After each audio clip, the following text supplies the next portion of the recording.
Anda menyaksikan Kompas Bisnis, saudara, bersama saya Yan Rahman. Dan kali ini Kompas Bisnis mengangkat seperti yang ada di belakang saya, merger Goto dan Grab awas monopoli. Tapi sebelum kita membahas lebih lengkap terkait dengan ini, kita informasikan terkait dengan Menteri Sekretaris Negara Prasetyo Hadi yang membenarkan isu penggabungan atau merger perusahaan transportasi daring Grab dan juga Goto. Pemerintah tengah membahas penggabungan dua perusahaan transportasi daring terbesar di Indonesia ini. Mensesnek bilang Beleid ini menjadi penyempurnaan kebijakan ekosistem ojek daring.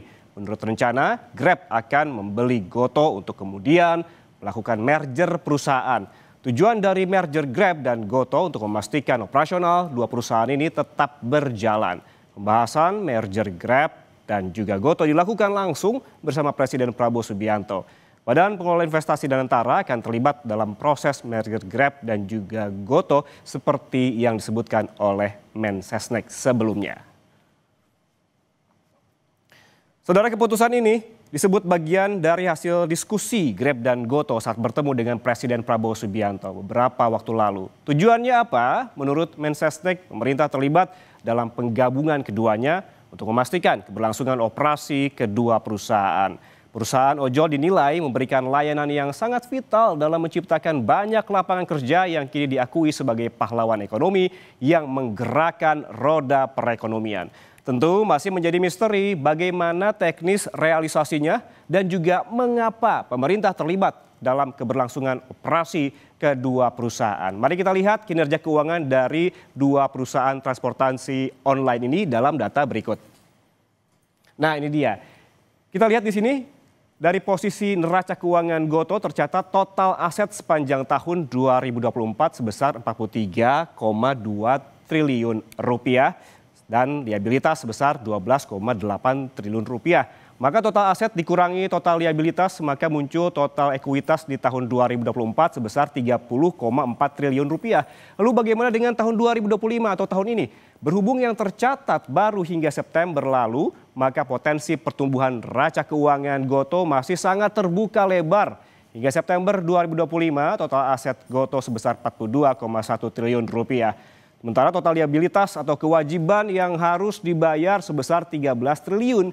Jadi total ekuitasnya sebesar 29,1 triliun rupiah. Lalu apakah Goto mencetak laba atau justru rugi? Kita lihat data selanjutnya untuk Anda. Nah, berikut ini masih tentang kinerja keuangan dari Goto. Meski pendapatan masih terbilang cukup besar, kerugian yang ditanggung Goto jumlahnya juga tidak sedikit. Mari kita bandingkan di dua periode waktu yang berbeda, saudara. Pendapatan bersih pada September tahun ini sebesar 13,29 triliun rupiah. Ini meningkat secara tahunan dibandingkan dengan September tahun 2024 sebesar 11,66 triliun rupiah.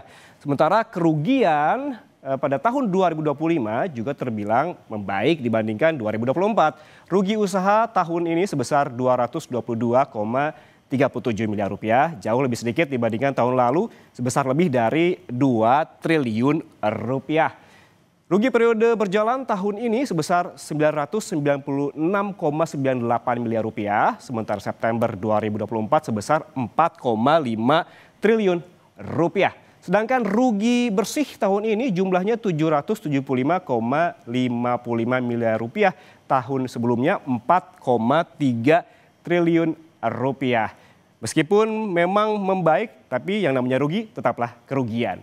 Lalu kita bandingkan dengan kinerja keuangan dari Grab Holdings dalam data selanjutnya. Nah, ini dia, saudara, berhubung Grab Holdings merupakan perusahaan multinasional yang berbasis di Singapura, maka data kinerja keuangan dalam dolar Amerika Serikat. Total aset yang dimiliki oleh Grab hingga September tahun ini sebesar 11 miliar 355 juta dolar Amerika Serikat atau hampir 190 triliun rupiah. Hampir 5 kali lipat dibandingkan total aset Goto. Sementara total liabilitas hingga September 2025 ini juga meningkat pesat dibandingkan tahun lalu, yakni sebesar 4 miliar 841 juta dolar atau lebih dari 80 triliun rupiah. Bisa Anda bayangkan. Jadi total ekuitasnya menjadi 6,5 miliar dolar atau setara 108 triliun rupiah. 3 kali lipat dibandingkan total ekuitas Gotoh. Betapa besarnya Grab dibandingkan dengan Gotoh. Lalu seperti apa laporan laba rugi Grab Holding? Kita lihat di data berikutnya. Nah, ini dia saudara terkait kinerja keuangan Grab. Pendapatan Grab Holdings hingga September 2025 ini meningkat dibandingkan periode yang sama pada tahun lalu sebesar 2 miliar 464 juta dolar atau lebih dari 41 triliun rupiah, lebih dari 3 kali lipat pendapatan Gotoh. Jika Gotoh mencatatkan kerugian yang diantaranya rugi usaha, rugi periode berjalan hingga rugi bersihnya yang sudah tercatat tadi, Grab pada tahun ini justru mencetak laba yang terdiri dari laba operasional sebesar 13 juta dolar dan juga ada laba sebelum pajak dan laba bersih yang dicatatkan di sini. Kita lihat data selanjutnya. Saudara, itu tadi terkait dengan kinerja keuangan dari Gotoh dan juga Grab. Lalu seperti apa saudara pernyataan dari Menteri Sekretaris Negara Pak Setio Hadi yang terkait merger Gotoh Grab dan juga apa kemudian tujuannya? Berikut pernyataan dari Mensesnek. Begitu. Pak, bahasanya merger atau akuisisi sih Pak? Tidak Pak, merger atau akuisisi?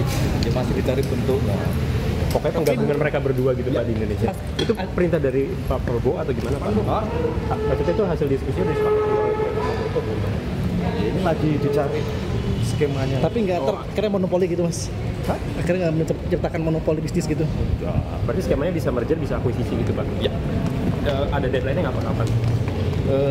Enggak ada ya, secepatnya kita kerjakan secepatnya mungkin ketemu. Ini hasil pertemuan antara Grab dan Gotoh dengan Pak Presiden gitu Pak? Iya. Bukan pemerintah, Kedua hanya presiden aja. Tujuannya apa Pak? Tujuannya? Tujuannya tuh nggak ada yang lain, tujuannya ya untuk semuanya supaya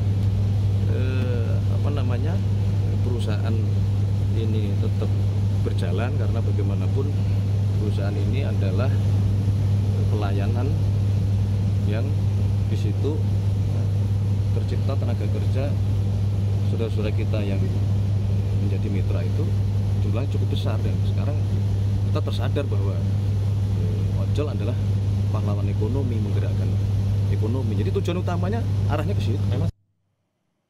Ya, setelah muncul pernyataan dari Istana soal merger Gotoh Grab tadi, holder Gotoh mungkin bisa tersenyum lebar karena saham Gotoh di Bursa Efek Indonesia pada penutupan bursa Senin kemarin tercatat bullish hingga 9,84%.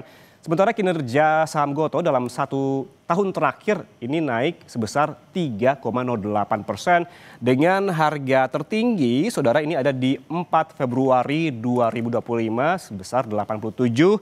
Sementara yang terendah ada di 24 September 2025 ini sebesar 53 dan pada penutupan di hari kemarin saudara ini tercatat saham Gotoh ini di 67. Lalu bagaimana dengan Grab? Mari kita cek di data selanjutnya. Nah, ini berikut di kinerja saham Grab dalam 1 tahun terakhir. Ini melantai di Bursa Efek di New York, yakni Nasdaq yang tercatat turun 1,24% pada 10 November lalu. Namun jika kita tarik lebih jauh lagi selama 1 tahun terakhir, Grab nyatanya mencetak kenaikan yang solid sebesar 26,95%. Dengan harga terendah pada 7 April 2025 ini sebesar 3,48 dolar Amerika Serikat dan tertinggi pada 22 September 2025 seharga 6,45 dolar per lembar saham. Selain itu saudara, potensi monopoli bisa terlihat dari pangsa pasar keduanya digabungkan. Kita cek di data berikutnya. Nah, ini terkait dengan pangsa pasar, saudara. Pangsa pasar bisnis ojek dan juga taksi online nantinya didominasi jika Gotoh dan Grab merger. Data dari Statista ini mencatat pangsa pasar Gojek untuk kendaraan roda 2 sebesar 59%, sementara Grab 41%. Maka keduanya akan menguasai lebih dari 90% pangsa pasar jika keduanya bergabung. Sementara untuk taksi online, pangsa pasar Gojek sebesar 51% dan Grab 49%. Maka monopoli akan terjadi karena pangsa pasar keduanya jika digabungkan jadi lebih dari 90%. Sisanya merupakan kompetitor yang pangsa pasarnya masih kecil dan tidak mengusik dominasi keduanya seperti Maxim dan juga InDrive. Dan saudara, Istana telah mengonfirmasi merger atau peleburan antara Gotoh dan Grab.